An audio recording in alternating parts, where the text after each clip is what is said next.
माँ के आंसू। राधा बहन का इकलौता बेटा अमेरिका में रहता था। एक दिन राधा बहन का किराएदार कहता है, अरे माँ जी अकेली बैठी रहती हैं, बेटे के पास क्यों नहीं चली जाती? अरे कैसे चली जाऊं, नई नई शादी हुई है, अभी तो थोड़ा बहू के साथ समय बिताएगा, तभी तो दोनों के बीच समझ बढ़ेगी ना। अरे कैसी बात कर रही हैं माँ जी, समझ बढ़ाने के लिए 5 साल काफी होते हैं। 5 साल की शादी को कोई नई शादी नहीं कहता। हाँ वो तो है, आया था पिछले साल उसका फोन, पूछ रहा था कैसी हो, पर अब तो काफी साल हो गए, कोई फोन भी नहीं आता। तभी फोन की बेल बजती है।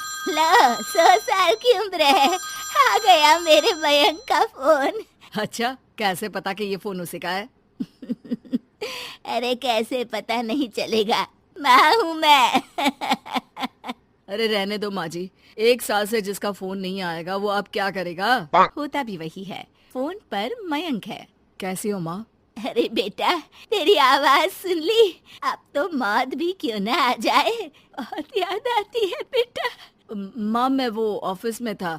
अच्छा माँ, वो रीना बोल रही थी कि तुम अकेली रहती हो इंडिया में, वो ठीक नहीं है। अब बुजुर्ग भी तो हो रही हो, अकेले पकाना खिलाना, वो चाह रही है कि अब तुम यहीं आ जाओ, हम लोग साथ रहते हैं ना। राधा बहन की आंख से पानी गिरने लगता है, वो कुछ नहीं बोल पाती। माँ हेलो, सुन रही हो ना माँ? हाँ बेटा तेरे साथ रहूंगी, सुबह शाम तुझे देखूंगी, और क्या जीवन में है तेरे पापा के जाने के बाद। तभी बीच में बेटा माँ को रोक देता है। हाँ हाँ ठीक है माँ, तो मैं आता हूँ अगले हफ्ते तुम्हें लेने के लिए। राधा बहन को तो मानो बुढ़ापे में किसी ने पंख दे दिए हो, उड़ी जा रही थी पूरे मोहल्ले में। अरे वो मयंक आ रहा है, अब तो अमेरिका जा रही हूँ मैं, वहीं रहूंगी।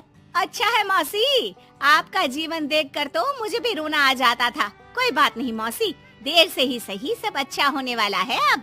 राधा बहन दौड़ दौड़ कर सामान ला रही थी। अरे इतना सामान तो 2 साल में भी कभी नहीं खरीदा जो 2 दिन में लिए जा रही हो मौसी। अरे बेटा आ रहा है ना अमेरिका से। अच्छा, तो पकवान बनाने की तैयारी चल रही है? हाँ बिल्कुल, उसको बेसन के लड्डू बहुत पसंद है।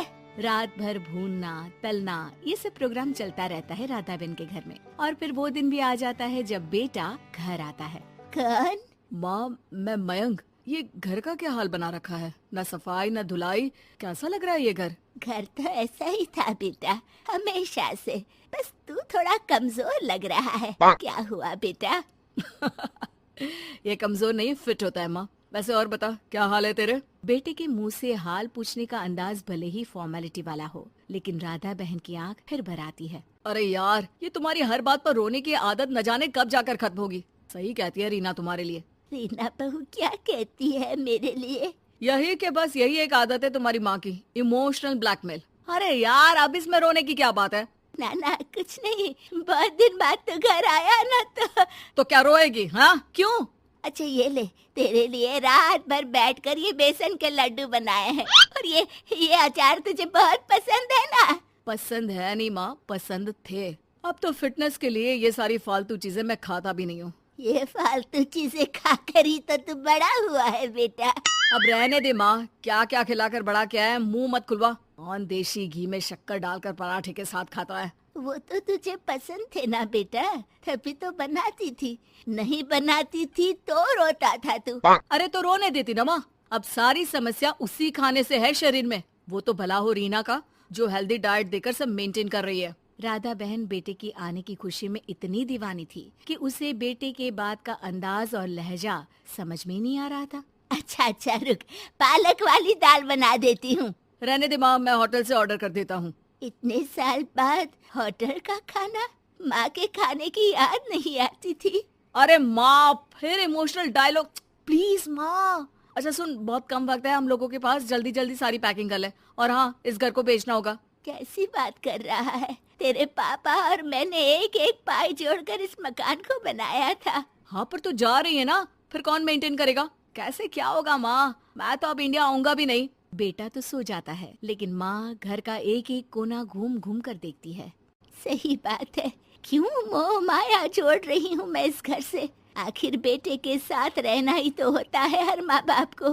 लेकिन इनकी यादें हर एक कोने में है। खैर, औने पौने दामों में घर को बेच बेटा और माँ एयरपोर्ट के लिए रवाना हो जाते हैं। माँ यहीं बैठ, मैं अभी आया। नहीं नहीं बेटा, मैं साथ रहूंगी, पहली दफा आ रही हूँ ना। अरे माँ, टिकट, बोर्डिंग, सामान, चेक इन 10 काम है, करके आ रहा हूँ ना। ठीक है, जल्दी आ जाना, यहाँ घबराहट होती रहेगी। बेटा माँ को समझाकर चला जाता है। माँ बैठी रह जाती है लेकिन बेटा आता ही नहीं। एयरपोर्ट के लोग बताते हैं कि इस नाम का लड़का तो कब का अमेरिका की फ्लाइट लेकर उड़ चुका है। माँ किसी तरह अपने बीके हुए मकान में ही आ जाती है। मुझे कुछ दिन रहने दो, पता नहीं क्या हुआ, हो सकता है कोई मजबूरी हो बेटे की। नया मकान मालिक कहता है। अरे माँ जी, कमरा तो मैं आपको दे दूँ, पर भाड़े का क्या? पति की पेंशन भी है भैया। ठीक है, आप आराम से रहिए, लेकिन एक बात बताइए, आप किसी रिश्तेदार के घर क्यों नहीं चली जाती? अरे कैसी बात कर रहे हैं आप, मेरा बेटा कभी भी आ सकता है। अगर मैं उसे यहाँ नहीं मिली तो